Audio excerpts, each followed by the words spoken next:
all good. Thank you.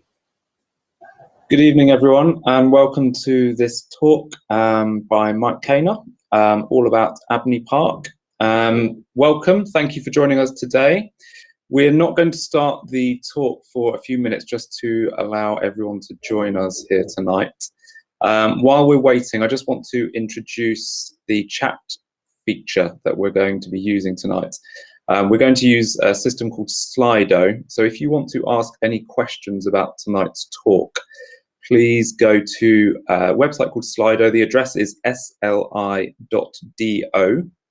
And if you enter the hashtag Abney Park, and that's Abney with a capital A, and then Park with a capital P, no space in between, that should take you to a Slido page, and you can ask your question to tonight's speakers. You can leave your name in there, or you can ask questions anonymously, that's fine. I'd be grateful if you could go in there now and just type a few test questions so we can check that it's working.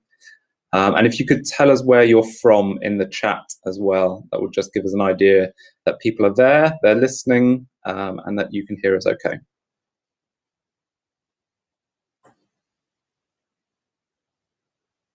So once again, the website address is sli.do, and the hashtag is Abney Park. So we've got Tom Walker with us. Thanks, Tom. We can see that Tom has entered his details in there. Is there anyone else listening? We have Highgate Cemetery. Welcome. Thanks for joining us. So we'll just wait here for a few minutes and then we will start tonight's presentation. Someone from N16, welcome.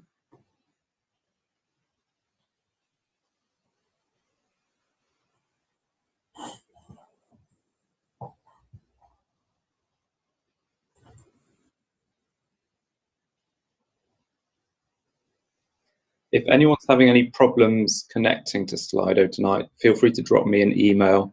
I'll check those throughout the evening as well. So if there's any messages or questions that people have got and they can't come through Slido, drop me an email, sam.parry@hackney.gov.uk. I'm getting a few more responses from people on Slido, so that seems to be working. And I think we'll get going at 7:05 this evening.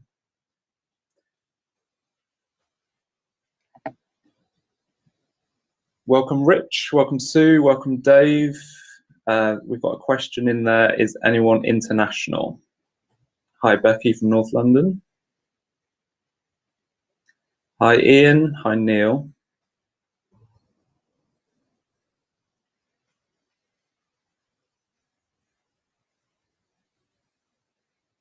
And Kirsten. Hello, welcome, Kirsten. Former trustee from the Abney Park Trust. And we have someone from America. Welcome to you. Okay, it's 7:05. I think we'll get going with the talk tonight. So hello, everyone, and welcome to tonight's talk. Thank you for joining us today. This is the second of these talks that I've hosted, and one of the positive things to come out of the current pandemic is the ability of us to host sessions like this. And we have many more participants than we have had in the past to these sorts of talks. I think we've got around 140 people registered as attending tonight from all over the world. So hello to all of you. This session is being recorded and we will make a copy available for you after it's over. So we'll send everyone a link if you're unable to stay for the whole thing or if you're unable to join us tonight. So welcome, my name's Sam Parry and I'm the Parks Development Manager for Hackney Council. And my role is to help improve Hackney's parks and green spaces, to engage with local communities and provide strategic direction for the service. One of my roles is to oversee fundraising to improve our parks and green spaces. And we successfully applied for over £15 million worth of National Lottery funding for our parks and green spaces in recent years, including most recently £4.4 million for Abney Park. I'd like to thank all the members of Abney Park Development Board who've helped us get us to this point today. We've been meeting as a board for several years now, and it's fantastic that we're slightly closer to starting on site compared to the last time we met and held a talk. And specifically, I'd like to thank Mike Kaner, our architect who is speaking tonight. Also, the Abney Park Trust, Russell Miller, our resident biodiversity expert who delivered our last talk, local councillors, Chris Lane from Historic England, Lorraine from the Abney Park User Group, Quentin, the Abney Park Manager, John, the site gardener, and everyone else who helped us get to this point. I'd also like to thank our landscape architect, Sion, Laura, Tama, Mick, Katie, and everyone else on the project delivery team. The Abney Park Restoration Project is a joint effort, and we couldn't have done it without the Abney Park Trust. The chair of the Trust, Tom Walker, has joined us tonight, and he's going to say a few brief words about who the Trust are and what they do. Over to you, Tom. Great, thank you, Sam, and good evening, everyone. So I'm the current chair of Abney Park Trust. We've got some former trustees on the line, and I've been chairing Abney Park Trust for about 15 months since the beginning of lockdown, as it happens. Just about me, very, very briefly. So I've lived in Stoke Newington 20 years, always very close to the park. Gibson Gardens, like many people, then Alcombe Road, and now Norcott Road, south of the Common. I just thought I'd cover 3 quick things. So a little bit about the Trust, good news, things we're doing since reopening, and then our partnership with the council. So firstly, about the Trust, for anyone who doesn't know, we're volunteer-led. We're a registered charity. We don't look after the park, that's the council's job, the physical fabric, but we do all the events, promote the park's understanding, and promote engagement. We've got 2 part-time staff, Zach and Hayden, and we rely on donations, gifts, as well as the services that we provide. So that's just in a nutshell. We've got a brilliant website, abneypark.org, which you can go on. And events like this, as Sam says, since we've been recording them, putting them online, they're there forever. So it's a real rich source of material. The good news, so since the park has been open, as you all know, right through COVID, but since lockdown has eased, what have we been doing? So our small shop and visitor centre are open. Please come in and say hello when we are there and open. We're going to move as the project starts, but for now, come in and say hello. Our volunteering is up and running, so we have Wednesday volunteers who do a brilliant job, grave cleaning, grave maintenance, and we have a Thursday group of volunteers with the council that do a lot of landscape upkeep. We've got Litter Pick, which the users group organise on Saturday morning, every second Saturday. And as I say, our website is fully active, and we've got very active social media. We like it when you share things with us. You don't love everything we do. We have points of disagreement, but my view is the more the community engages with what the Trust does, the stronger the Trust becomes. And then thirdly, just briefly on our partnership with the council. So we've been delighted to be involved, my predecessors, but carries on through the development board. So we work with the council, we feed comments, ideas in. We think we're the public face of the park, so do engage with us. And I'd like to say thanks to Sam, Neil and Mike for all the work they've done to involve us to date. So that's it from me. Give us a donation if you like, but get in touch. If you don't want to give us anything, tell us what you think. Thanks, Sam. Fantastic. Thank you, Tom. I just want to remind everyone again that if you want to ask any questions tonight, please do so using Slido. So in another tab on your browser, if you type in sli.do and then type in the code Abney Park, that's with a capital A and a capital P, no space, then you can ask questions and we will ask Mike those questions at the end of his talk. Feel free to drop any comments in there as well during the talk. Great, so Mike will talk for around 40 minutes and then we'll have about 20 minutes for questions at the end. And as I mentioned, we've also got Neil Jones from the climate change organisation Possible here tonight. And Neil's going to tell us a little bit more about the heat pumps that we're looking to install in Abney once Mike has spoken. Mike, over to you. Thank you very much. I shall try and this is working now.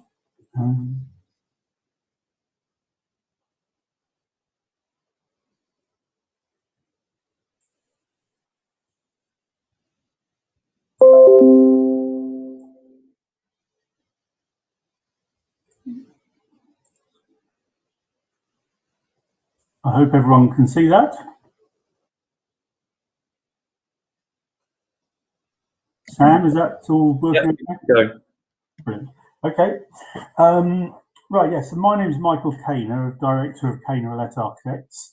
As Sam said, we're very much part of a much larger team. There's a huge team, and it's going to get bigger as a contractor and all their specialists get involved. So I've there's ideas from various people, but I'll just front them up for tonight. I thought first thing might be worth just to highlight what the project vision is. Just a very simple little strapline of a unique and self-sustaining green space that conserves and celebrates its built and natural heritage and is at the heart of the local community. So very much that's been the sort of thread through all the project from the very early sort of days. So the elements I'm going to sort of cover tonight, I could speak for 3 hours on Abney. It's such a fascinating place. There's so many things to tell you. So you'll be pleased to hear I'll try and keep it to 40 minutes. So what I'll do is a quick overview of the project process, how we've got to where we are now. Just a little bit about Kaner Olette and our kind of approach. I haven't got time to sort of pick up the other consultants' approaches. The sort of general master plan, so you're clear of what's in the project, what's part of the wider project, as it were. And then just picking up the main areas, which is the Stoke Newington High Street entrance and the lodges, the Church Street entrance and the Mortuary Chapel.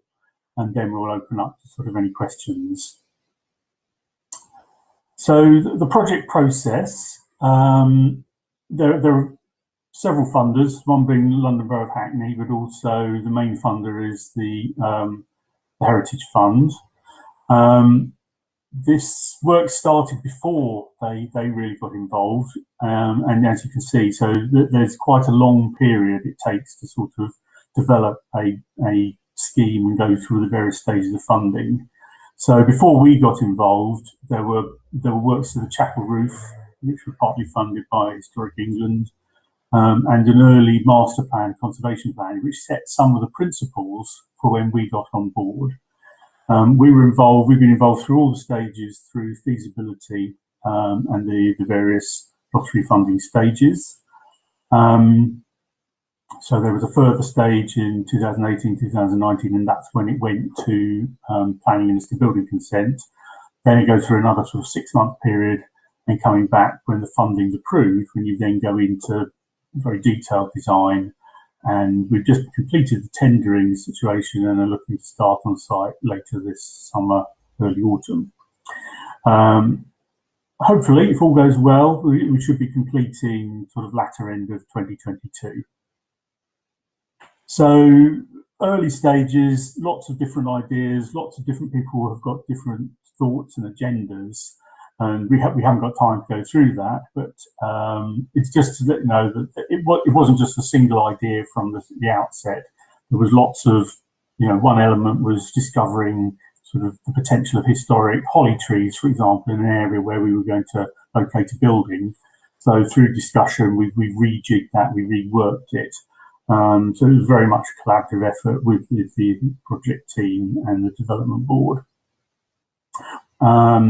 We did a process of going through visiting sites. The early sort of parks manager Tom Simpson went to Arnos Vale. We went to Brompton Cemetery, where they've got a new cafe and visitor centre, and we visited sites like the Asylum in South London to see how they use it for events. So lots of precedents and learn how things work and things that don't work.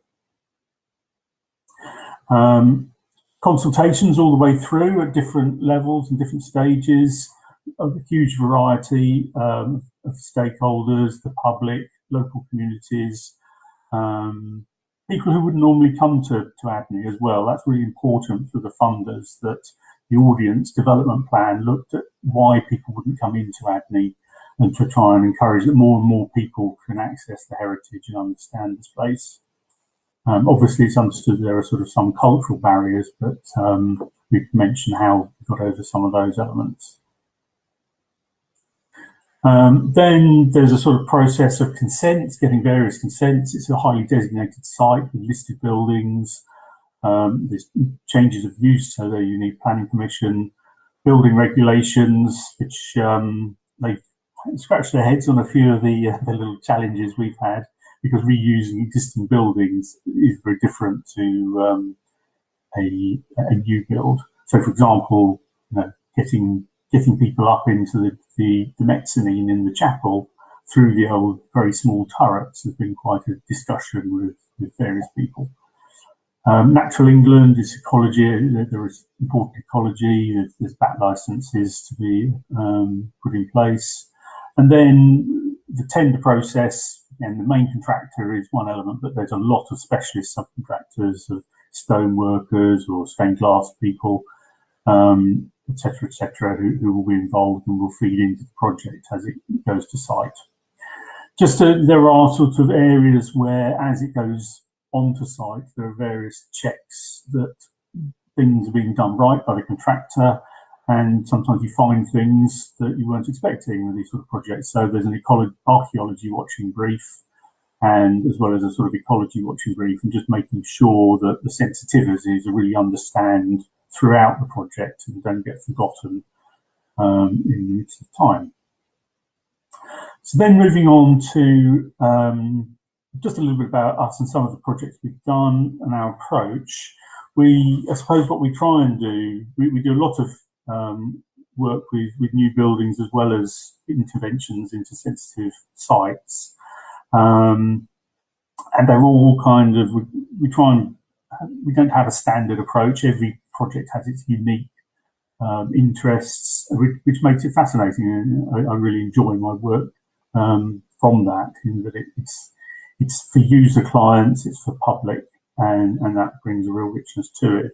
So some that locals will know, Woodberry Wetlands, we worked in sort of bringing the coal house back to active use with London Wildlife Trust and a team there with the same landscape architect. This was very much a building that was going to fall down if it wasn't dealt with fairly quickly. Another one, Orleans House Gallery down in Twickenham, which was a Grade 1 listed building, worked with a very well-known conservation architect, Donald Insalls, who looked at the optical room, and we learned a huge amount from that, and developing, again, similar thing. There are very difficult challenges to get new uses into our buildings and just make the whole thing work really well.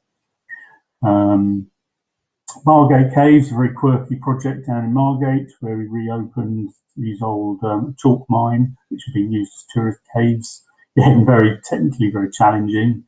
Some interesting conversations with the fire brigade, how you get people out of the caves at the end if there's an emergency. Telling fascinating stories, working with the interpretation designers. Again, very different look to the building. So again, we don't have a prescribed style as such, and that's a very strong community use, that space. And finally, Kilmurry Mausoleum, I should say, over in St Margaret's, which is Grade 2 listed.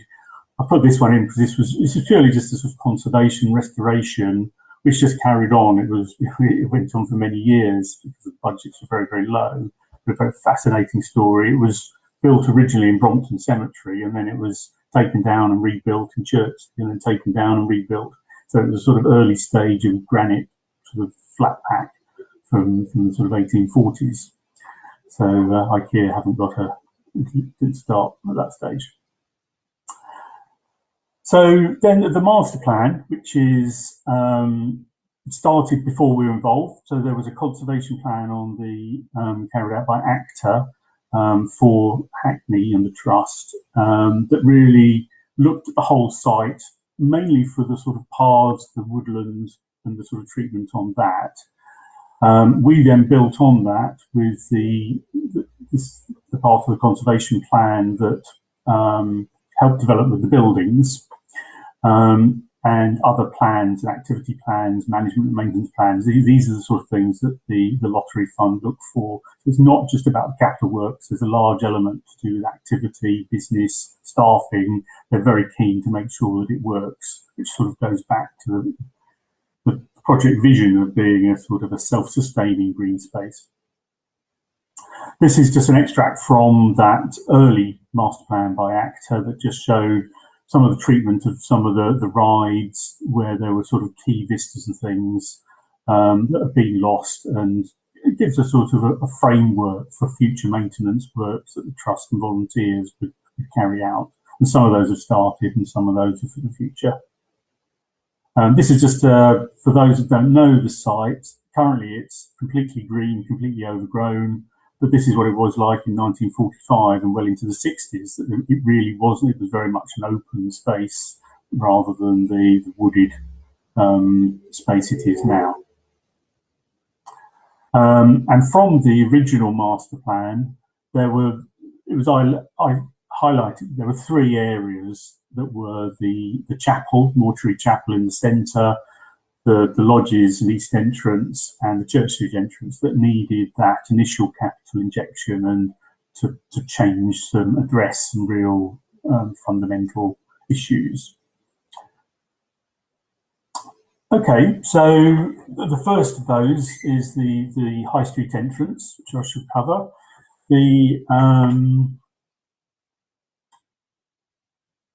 It's a fascinating assembly. It was highly criticised in 1840 with its Egyptian revival style. You can see that you could actually, in theory, see the chapel. So that was again the sort of the openness. But the basic assembly is all there. The railings are still there, the walls, the pylons, and the inscriptions. It's fascinating. There's a wonderful book called Egypt of England that goes into lots of detail on all the inscriptions and what they mean. 1912, the William Booth funeral, which was probably the most celebrated single event at Abney. Huge number of people, and William Booth is obviously buried near the Church Street entrance, and his memorial is there now. As you can see, it was very different to what it is now. There was heavily overgrown, lots of, in the lodges area, the buildings were completely covered in ivy. And one of our early designs was actually to look at whether you could actually, any new buildings could be completely covered in ivy. We went away from that in the end for various practical reasons. And then more recently, sort of 20th century, there were on the entrance area, there were changes where there were public toilets brought in below the ground, which obviously had a clear impact on the frontage in front of the lodges, and cars starting to use the forecourt area, which it's a natural element, I suppose, of 20th century use, but it is a shame and starts to impact on that the impressive frontage. As things have gone on, there were some refurbishment works done in the 1980s, but since then, the place has really sort of needed a bit of care and attention, a bit of money spent on it to sort of bring it back. The current education space is Porter Cabin, which is, I think, was a temporary structure probably 30 years ago, and has probably seen better days. So it's probably the most complex area in terms of the number of activities and usage. There are existing usages with it's where the Trust are based, where the Parks Manager will be based. The Forest School in this area to the north, near the north boundary, the green woodworkers, stonemasons, etc., which is part of the really exciting part of coming into Abney. And this area is actually not, we don't believe, anyway, we're led to believe that there are never been burials here. We'll find out when we start digging, I'm sure. And this is where one area where the cultural side of it is quite interesting, in that through discussions, if there's a gate here that says that the burials start from this point, it means that people who wouldn't normally come into the cemetery, they don't stop at the existing entrance. They can actually come in and use the facilities in the space and learn about the heritage without sort of having problems with any cultural elements of going into the burial areas. The new usage is obviously there will be a cafe brought in, as well as a community space and teaching space, which will be multi-use, can be used by and rented out. Retaining the forest school, retaining the green woodworkers in this area here, and a couple of new workshops which will be multi-use. I'm developing at the moment who's going to take those on, and a slightly better sort of maintenance area for the whole site. So the treatment of the sort of forecourt is trying to just, it's fairly subtle, trying to sort of filter out some of it, keeping obviously all the original listed elements. The introduction of a couple of trees just to sort of soften. There's got a major sort of tree root here. It allows a little bit of Abney. These are suggested as ginkgo trees, so they'll go bright yellow in the autumn to keep the Abney a bit of Abney quirkiness going. And just reusing some of the existing stone, but relaying it in a better way, and a slightly better area of permeability. There's a bit of a mix of street furniture that's trying to sort of calm down, to improve the permeability through into the space, but retaining some of the bollards at the front that were put in by the trust in the 1980s. There will be new interpretation and signage to either side that won't sort of dominate the space. So it's trying to still keep it as a sort of open but clean space, and some extra lighting. We're going to do our best to remove the graffiti from the stone pylons as well.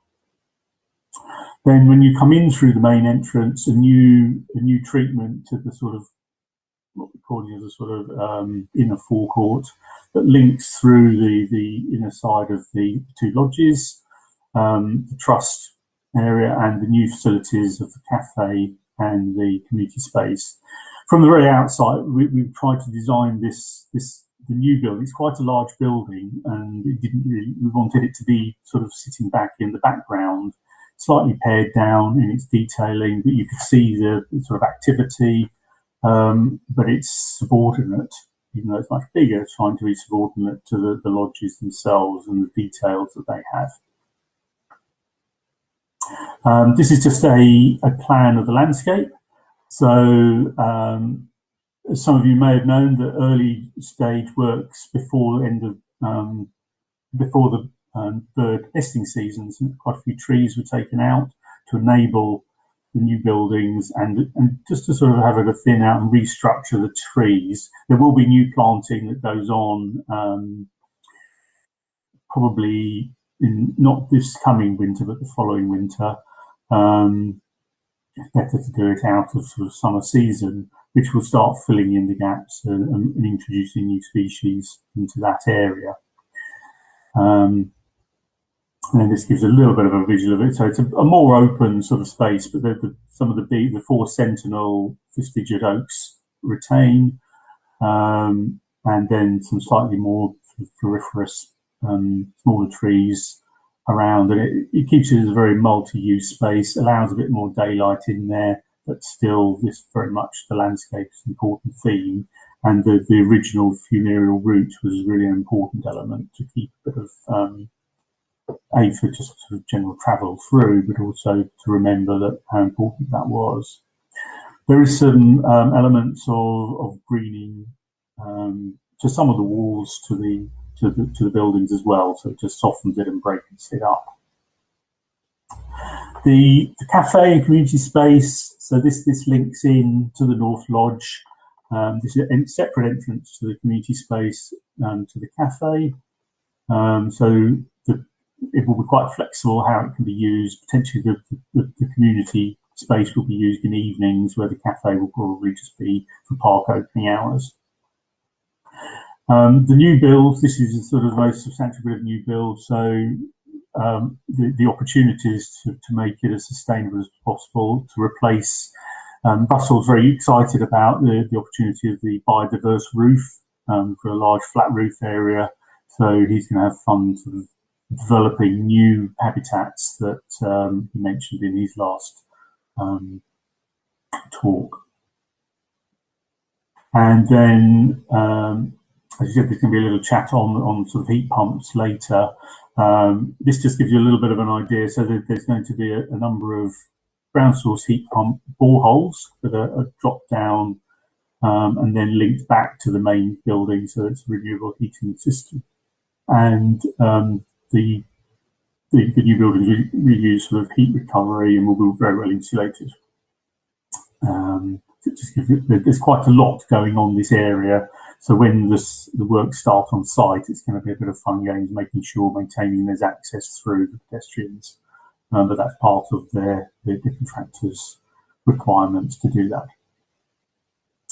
And just a little visual of the rear of the community space. So this opens out into the sort of the Forest School area. So primary schools will still use this. This is a sort of wood chip that they've currently got. Just a light open space that can open out and spill out into this space and to be multi-use, but still have a sort of visual link through to the main park. This is the northern boundary on the left-hand side. And this just gives a plan. So one of the items we were always trying to do was sort of have the more of the North Lodge exposed. The extension bit is rebuilt in the 20th century in sort of not great materials. So what we're doing is just linking in through that from the cafe space. That could be sort of overspill rooms. Because of the height above ground level, these won't be wheelchair accessible, but the rest of the building will be. So there'll be new toilets, a cafe, and the education and community space, and all the various things that support the building in terms of the services and bins, etc., etc.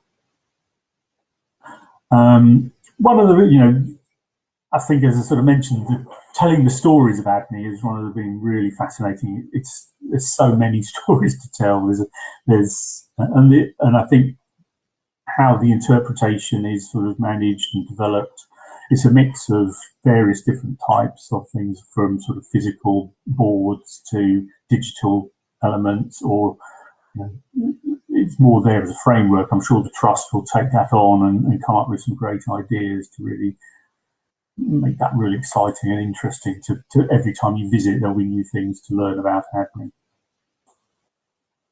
The starting point, one thing we learned from Brompton was that their visitor centre, unfortunately their nice new visitor centre couldn't open because it was run by volunteers apart from sort of 2 days a week.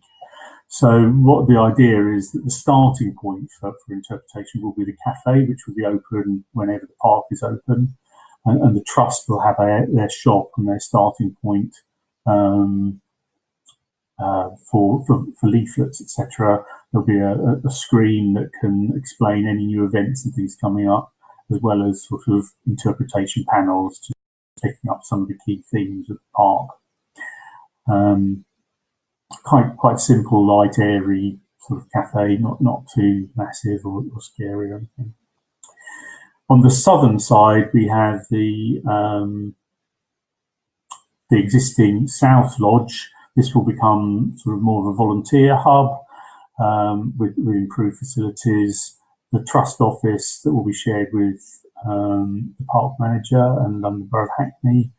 So this will be not, it will still be the same faces at the Trust will be here, but the only difference basically is the shop will be over on the other side. So the same tours and things like that will be managed from here, and then the green woodworkers would be moved to this end, where the maintenance area and the containers will be moved away to the west side. Then we'll jump on to Church Street entrance on the southern side. It's been, it's fair to say that it's been a little bit controversial, the Church Street entrance, because any change in a sort of much loved park is always controversial. But the options were, the existing entrance is slightly constrained. This was, the frontage was onto Abney House before it was lost in the sort of 1800s. But the setting is completely different now. The levels were all changed, as the cemetery developed. So where once it was all at the same level, these levels grew. So there's quite sort of inappropriate amounts of railings and steps, and it's not accessible. We did quite a extensive look around with Sam Parry and with Tom at the time, Tom Simpson, to see whether there are any other options for other areas of getting another access into Abney. But it's so locked in by outside parties that just wasn't possible. So to try and improve the access, the landscape architect had developed a system of introducing a low ramp on the outside on Church Street entrance, and then to take you up half the way, the existing gate and over panel would be raised up. The other railings would be left. So there'll be a slightly different arrangement there, and then the rest of the ramp would be on the inside, as you can see there. Just to help that people with buggies or wheelchairs can just flow around and open up the second route in, just so there's a slightly easier flow round into the main south path. Trying to sort of do it so as open and clean as possible, so you can still see the railings and the gates beyond, rather than some very heavy arrangement. So it's quite minimal, the treatment, using good quality materials. And then the sort of final element is the Mortuary chapel in the centre of the park, built in 1839, 1840. It was always a kind of a central marker. Not a particularly large chapel. It's the inside. You can just about see the sort of pews and steps, and the coffin would be in the middle. And there was an upstairs area at the back underneath where the coffins are brought in with the carriages, with a small number of seats upstairs as well.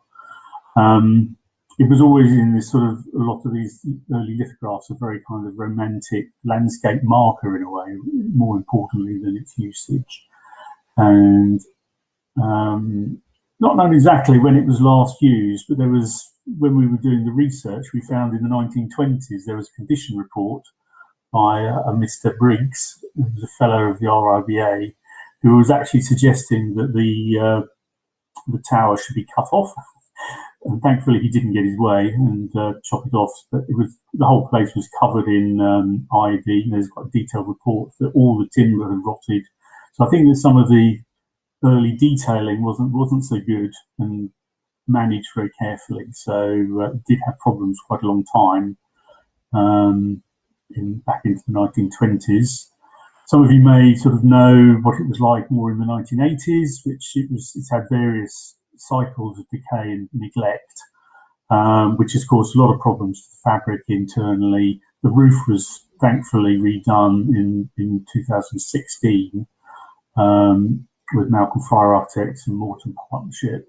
We did a really good job there, and we really then just sort of are taking on the next level of that, of restoration further down the building.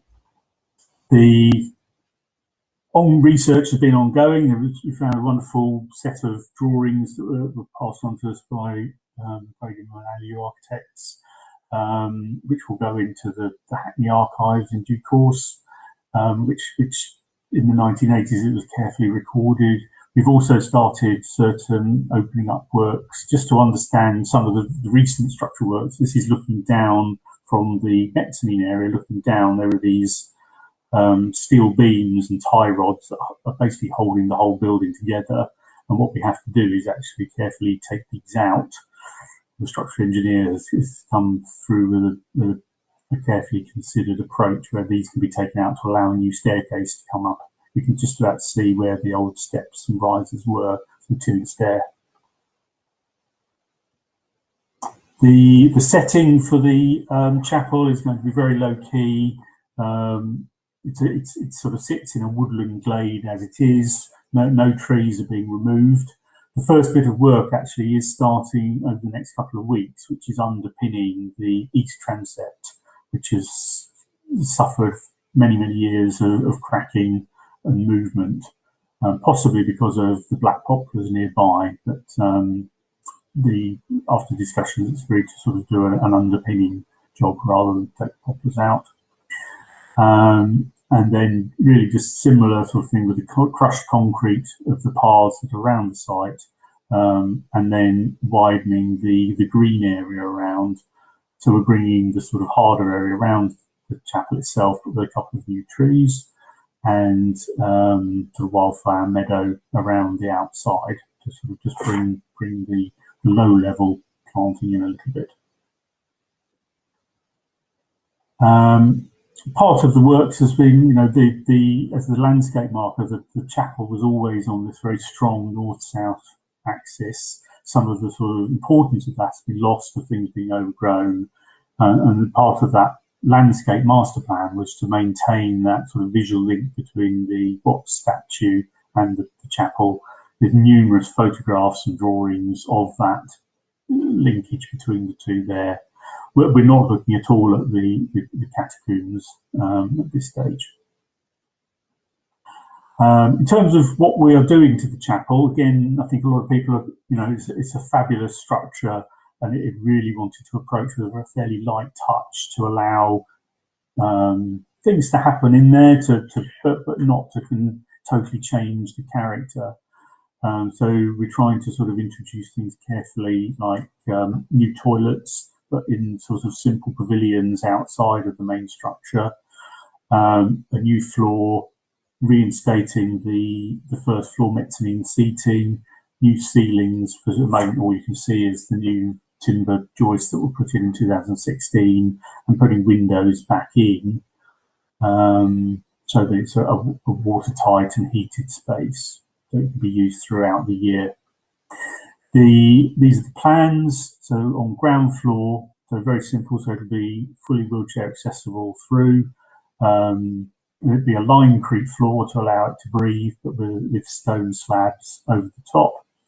The two proof pavilions are quite small, so you would access through to the disabled toilet, and then this is where we're bringing in the new services, and two other toilets, a sort of baby change one, so that whenever there's a vent in there, you don't have to go all the way back to the lodges.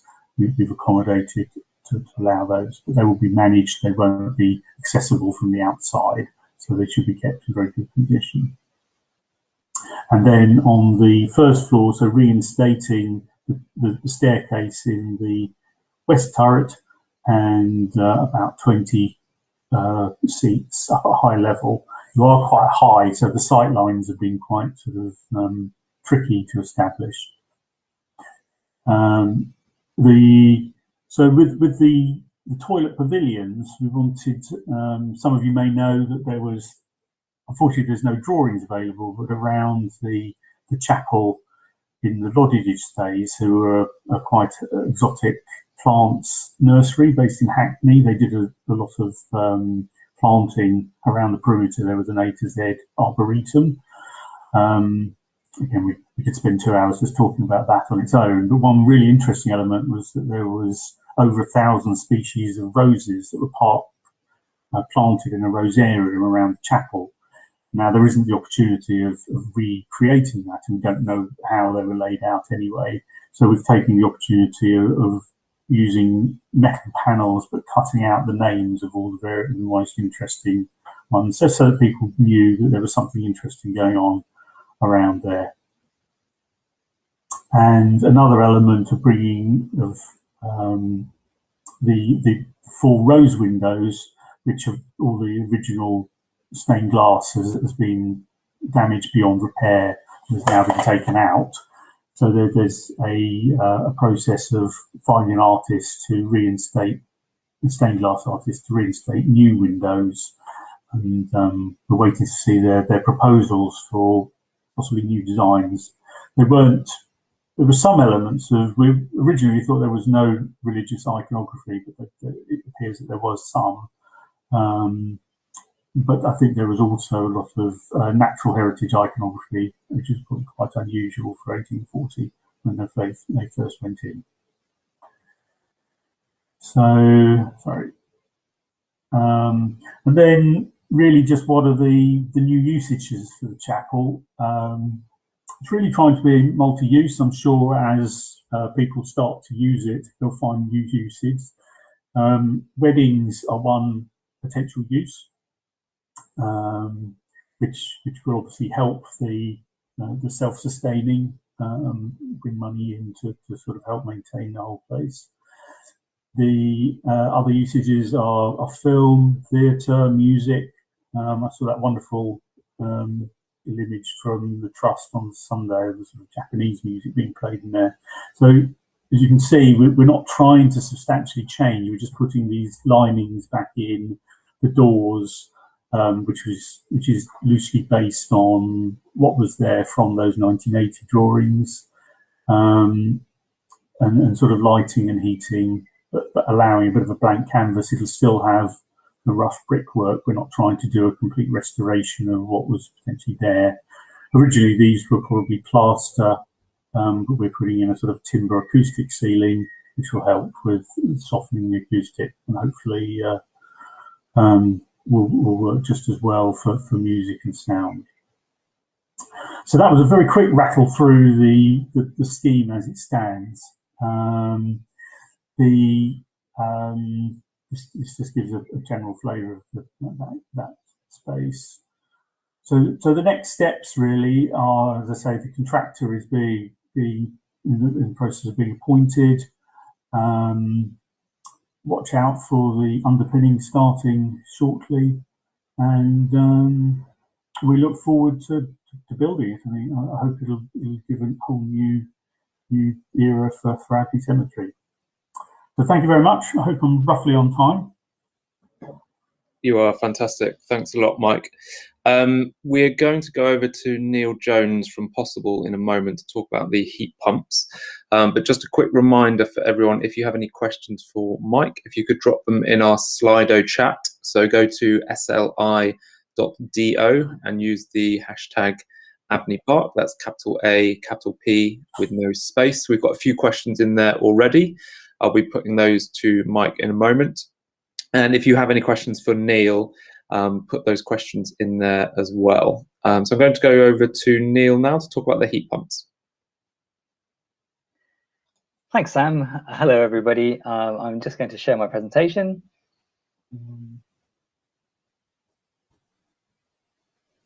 There we go. Hopefully you can see that. Not yet. Great, yeah. Oh, okay. Just let me know when that pops up. I think there's a little bit of a delay. Yeah, we can see. Yeah, fantastic. Great. Yeah, as Mike said, I could probably talk for about 3 hours about how much I love heat pumps, but I promise you I won't. I will keep it to about 5 minutes. Yes, I work for a climate change charity called Possible, and we run campaigns and projects to help inspire people to take more ambitious action on climate change. And that could be anything from running tree planting days, vegan feasts, or heat camera treasure hunts, through to plugging community-owned solar panels into train lines, or lobbying MPs about onshore wind, or taxing frequent flyers. One of the big challenges for tackling climate change in the UK is finding those new ways to heat our buildings without relying on fossil fuel boilers. So for the past couple of years, we've been working on a project called Powering Parks. And that's a project between Possible, Hackney Council, and Scene. Scene are the ones who provided the technical expertise. So if you have any particularly technical questions tonight, I might have to defer you to my colleagues there, but I will definitely try my best. So we've been investigating installing heat pumps in parks, and that's to help provide low carbon heat to nearby buildings. And that will help to tackle climate change, but also to improve air quality. And one of the parks that we looked at was Abney Park Cemetery. And we're very pleased that the council agreed to include a heat pump in these redevelopment plans. So some of you might be wondering what a heat pump is and how it works. So I'll just give you a very quick explanation. First of all, the sun warms up the ground, and then a heat pump takes this heat, concentrates it, and then pumps it into the buildings where it can be used to heat space or water. So if you can see my diagram on the screen now, you can see that the ground array is shown at the bottom here. And that collects the heat from below the surface of the ground, and that can either be horizontal system using pipes, which are buried 1 or 2 meters deep, and that's what's shown here, or it can be vertical boreholes, and they go down 100 or 200 meters, and that's what will be used at Abney. The white box that you can see in the middle, that's the actual heat pump. So this can either sit inside or outside the building. And that bit on the left where it says heat distribution system, that's just the radiators or the underfloor heating that heat the rooms inside, and also any hot water tanks. So a heat pump, it works much in the same way as a fridge, except instead of moving warmth from the inside to the out, it does the opposite. So a refrigerant is circled around those sealed tubes of the system, and the compressor changes the pressure of that refrigerant in different stages of the process. As that pressure changes, it turns that liquid into a gas and then back to a liquid again. And as it does that, it absorbs or releases heat in the process. But the really clever thing is that for every unit of electricity that's used to run the heat pump, 3, 4, or sometimes even 5 units of heat are produced. So that makes it super efficient. So for Abney Park, we initially discounted ground source heat as an option due to the presence of the graves. So we didn't think there would be space for the coils or the boreholes, but we realized that we could use the paved entrance area in front of the lodges, which Mike showed earlier, and which we believe have never been used for burials. So around 7 boreholes will supply enough heat to heat the new cafe and education space, and also provide the hot water too. And that will save around 8 tons of carbon a year compared to using a gas boiler. And that will increase as the electricity grid continues to become even cleaner, as more and more new renewable energy is added. And that means that we're less reliant on fossil fuels. And an important but often overlooked point is that it won't contribute to local air pollution either. So that's, for those of you who are lucky enough to be Hackney residents, when you get to use this fantastic new space on a chilly day, you'll be able to relax in the warm cafe knowing that it's being heated extremely efficiently, and in a way that's also good for the environment and good for clean air too. If you have any more questions about the heat pump, then we'll have an opportunity afterwards, or you're also very welcome to email me at the address shown there. So it's neil.jones@wearepossible.org. And we've also got a website there where we've put together some resources. So there's a report on there that shows you the potential for using heat from parks to heat buildings. And that's around England, Scotland, Wales.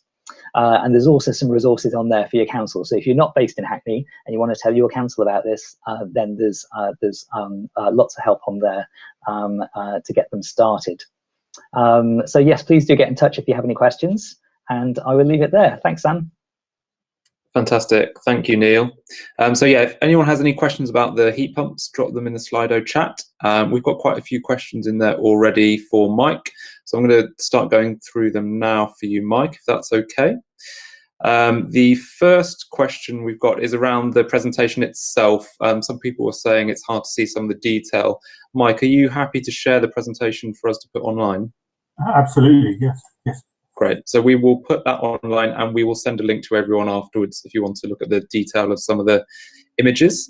There was a question about the front entrance, the main entrance, and whether we are going to be putting more plants and greenery there. I think some of the images maybe looked a bit sort of stark and grey.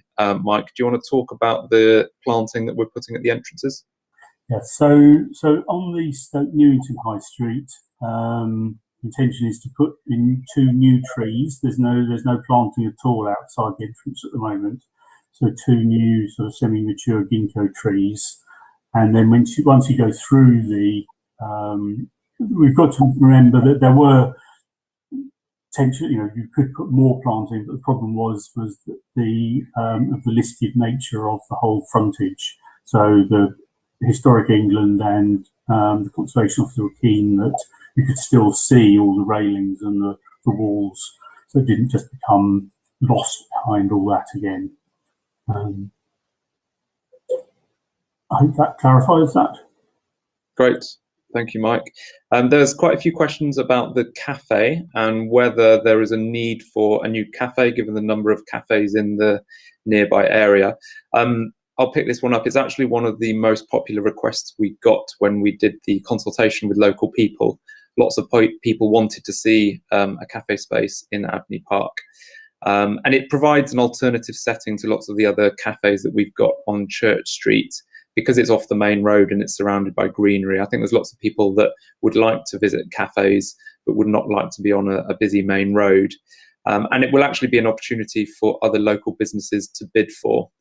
So we'll be tendering the offer out to local businesses, and anyone who is running a cafe already would be welcome to bid for that. But as I said, it's something that local people did ask us to see when we were designing the project initially. The next question, Mike, is about the new Stoke Newington High Street entrance and just some concern that the ramp might make the pavement too narrow. Do you want to address that one? Yeah, so as I mentioned, there was a lot of debate over the right approach for this. Lots of discussions with Historic England, with the Trust, with the Conservation Officer. What has been sort of developed is keeping the ramp to the width of the sort of indent, as it were, when it's out on Church Street. There aren't too many options with, as long as if you want to get wheelchairs and things in there, it's a narrow area, and unfortunately, it is an area that some compromise is required to get good physical access into the park from the south. Great, thank you, Mike. And then there's some questions about the security of the chapel. Can you explain how we're going to make the chapel secure? So yeah, so obviously it's had sort of issues in the past. So the existing grills that are on the south side of the chapel to the sort of porte cochere area will be restored and retained. They weren't actually part of the original chapel; they're not historic, but they will be retained. So that's sort of outer level of security.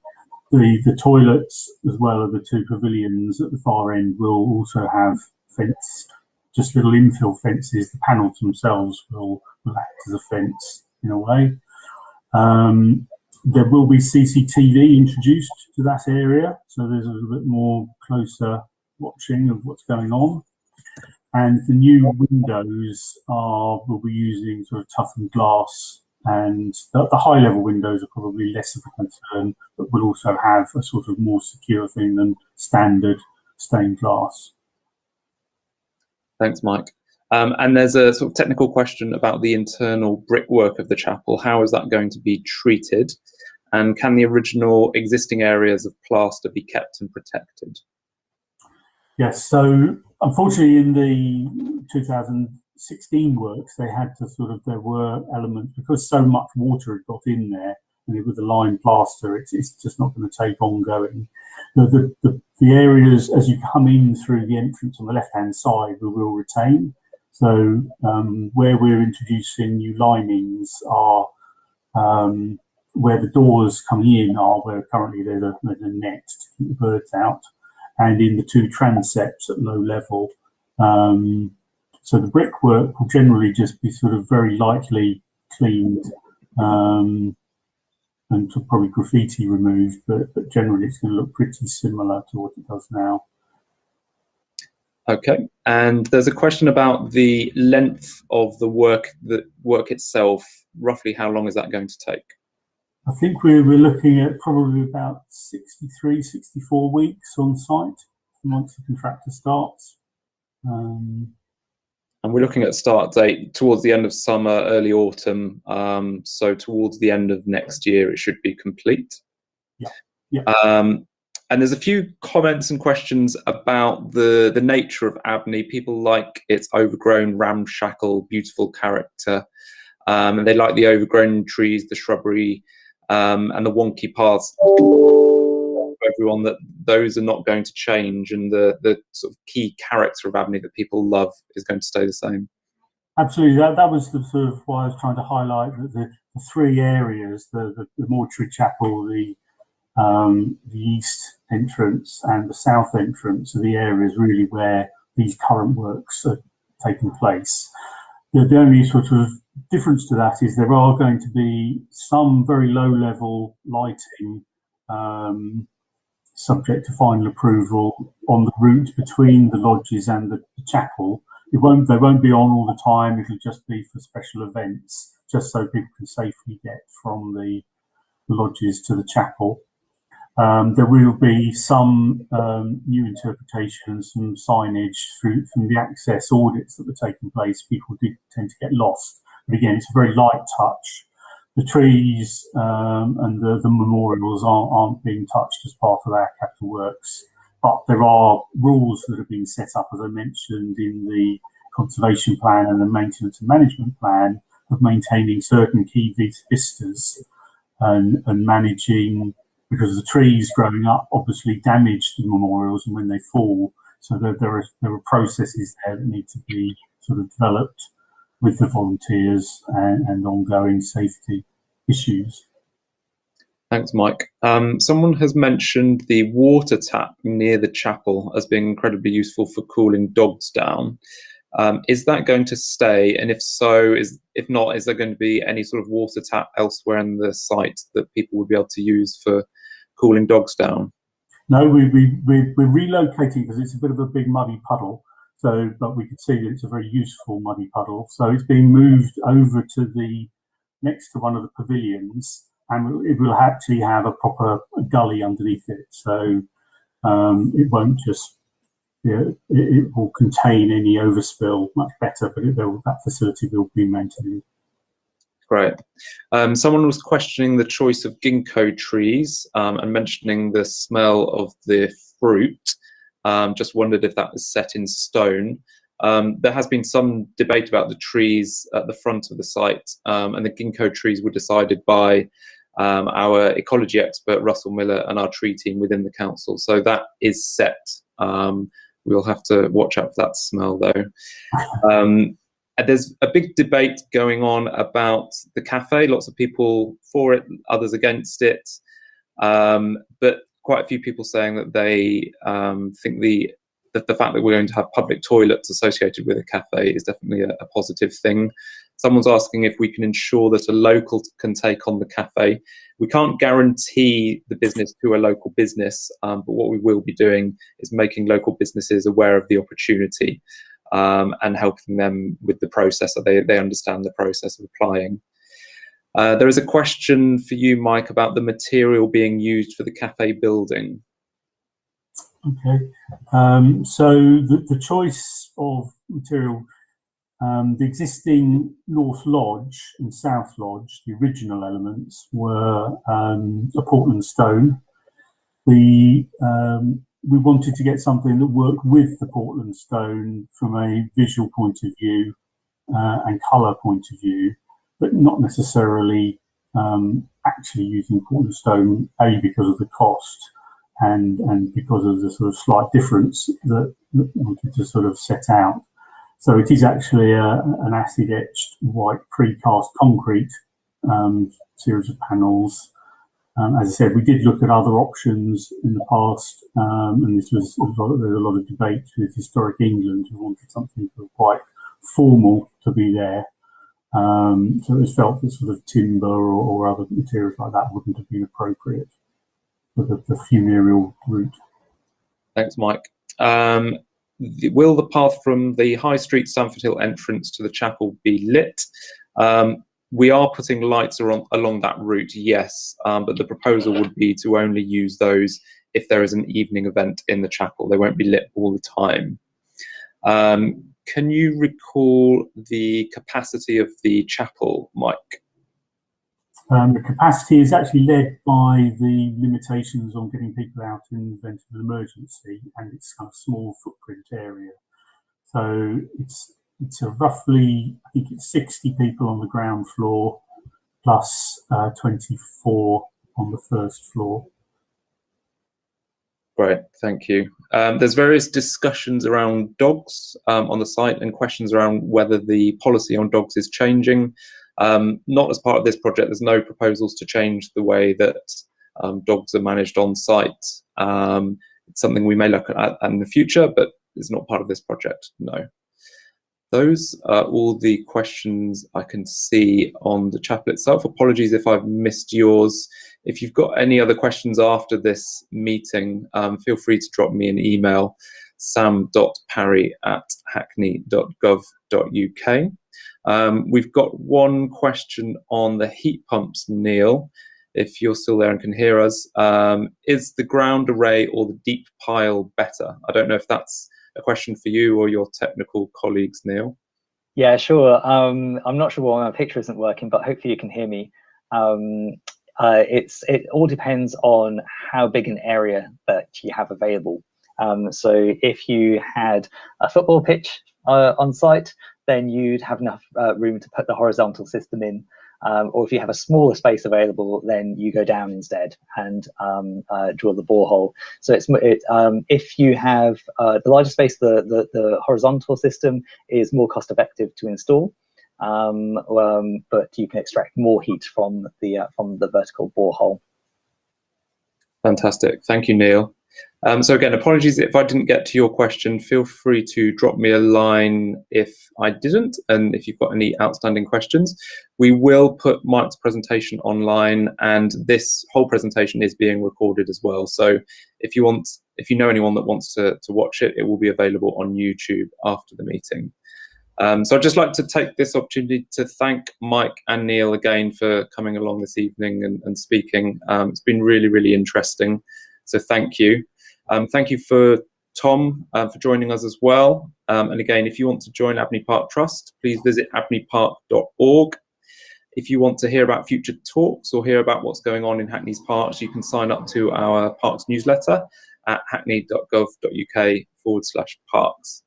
So thank you again, Mike, Tom, Neil, and thank you to all of you for joining us this evening. Good night.